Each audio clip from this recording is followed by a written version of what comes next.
Hey there guys, and welcome back. Thank you so much for joining me here. So today I come bearing the gift of hope that Coyote vs Acme, that movie that was scrapped by Warner Brothers, it was basically a fully complete movie and it was scrapped, but it looks like there's potential for this movie that it could be saved. So like I said, lots of hope here. I'm hoping that this story is great.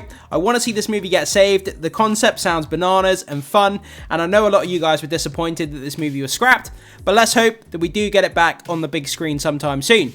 So let's dive into this article. It comes to us from Comic Book Movie. Let's break down this news and see what's going on with this movie. So, Coyote vs Acme movie is saved as Warner Brothers reportedly set to sell the film for $50 million. So, ages ago, when they did scrap this film, they decided to not release Warner Brothers decided not to release it. They did shop it around to other streaming services, but there were so many other streaming services that declined to purchase this movie for the price that Warner Brothers was asking, so it did look like this movie was never going to see the light of day.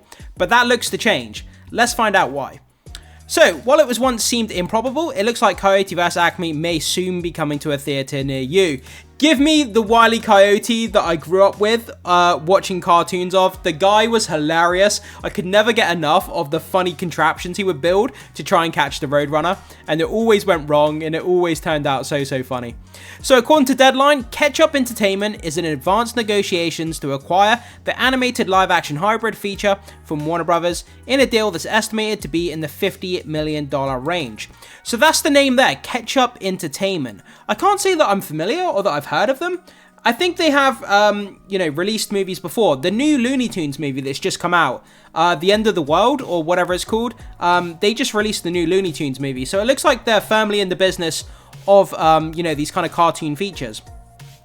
So, the independent distributor Financer previously rescued The Day the Earth Blew Up, a Looney Tunes movie. Yeah, that's the movie that I was just talking about. I couldn't remember the name of it properly. The Day the Earth Blew Up, a Looney Tunes movie. And supposedly, it's quite a good movie. And it might be worth checking out if some of you guys like the Looney Tunes, which is currently playing in theatres.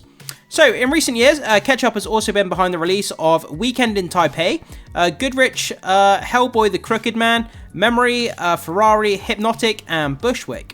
The trade does note that the deal could still fall apart, but things are progressing in the right direction for now. If and when the deal was finalised, expect to see Coyote vs Acme hit the theatres sometime in 2026. So, unfortunately, even though we do have some great news here and hope springs eternal that this movie will come to theatres, if that is in fact the case, that this deal does happen, we're not going to be seeing it until 2026, it says here. So we still have a long time to wait, but if we have to wait a year in order to see this film, I would rather wait a year than not see it at all.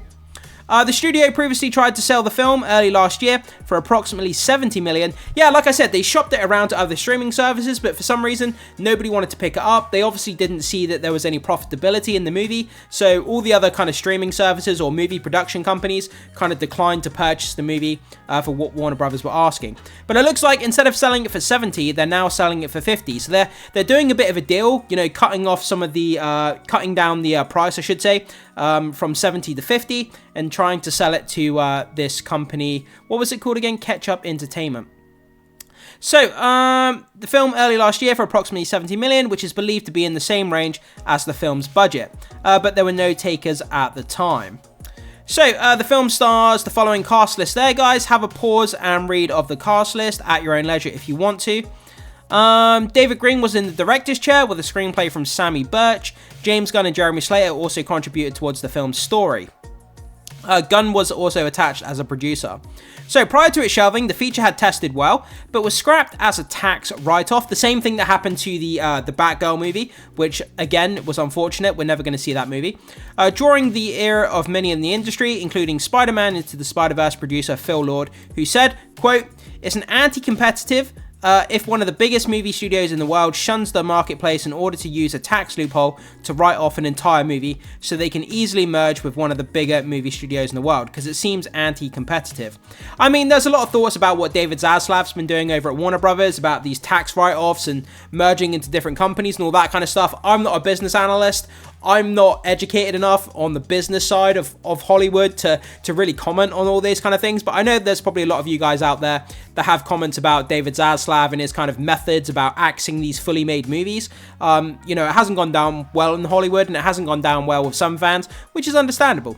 The film's leading man, Will Forte, was more blunt in his assessment, calling the movie fricking bullshit.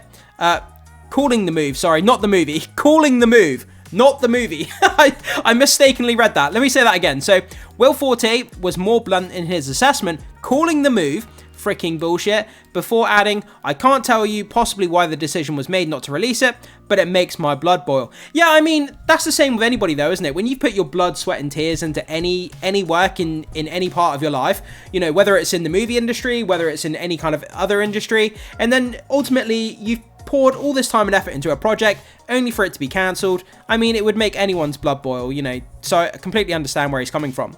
Other write-offs at the time were Batgirl, like we already talked about, and Scoob Holiday Haunt. That was something I was looking forward to as well. Growing up with Scooby-Doo, I love the Scooby-Doo character. I'm always excited to see more Scooby-Doo, even though I'm not much of an animated person. Because I grew up with Scooby-Doo, it has a fond place in my heart, so I'll watch anything to do with Scooby-Doo. Whether or not either of those films could find a similar distribution remains to be seen, but we certainly can't rule it out with the latest development. I don't think we're ever going to see Batgirl, but I don't think that's just to do with distribution. I think that's because with Batgirl, they don't feel the quality was right, so I don't think they would try and sell that, because it would obviously have a knock-on effect to what DC is trying to do with their content at the moment. So I don't think we're ever going to see Batgirl released due to the quality reasons. But Scoob Holiday Haunt, that could possibly get shopped around to other production studios, so we'll have to wait and see if that does pop up at some other point in time. And I think that's pretty much what we have there for the story, guys. So, yeah, I mean, hope springs eternal. There is hope that this could be out in theaters next year, guys. What do you think? I could not be more excited. I mean, just look at this picture. I mean, the concept of the story is Coyote is suing Acme, the company, because every time he tries to use their contraptions to catch the Roadrunner, they backfire and he gets injured. So he's trying to sue the Acme Corporation, which is going to be, I think, a fantastic kind of courtroom drama featuring Wile E. Coyote. I mean, how crazy does that sound? And we have John Cena in there as well. And John Cena at the moment is kind of more popular than he's ever been. Well, for good or bad reasons, depending on how you take his angle in WWE at the moment. But guys, I could not be more excited to see this, and I'm really crossing my fingers, crossing my toes, every other body part that we get this next year, and I hope this deal does go through. But guys, jump into the comment section, let me know what you think about the possibility of seeing this deal with Ketchup Entertainment and possibly getting this movie on our screens next year. Are you excited for it? I hope you guys are. Let me know down in the comment section. As always, thank you so much for being here. I will see you in the next video.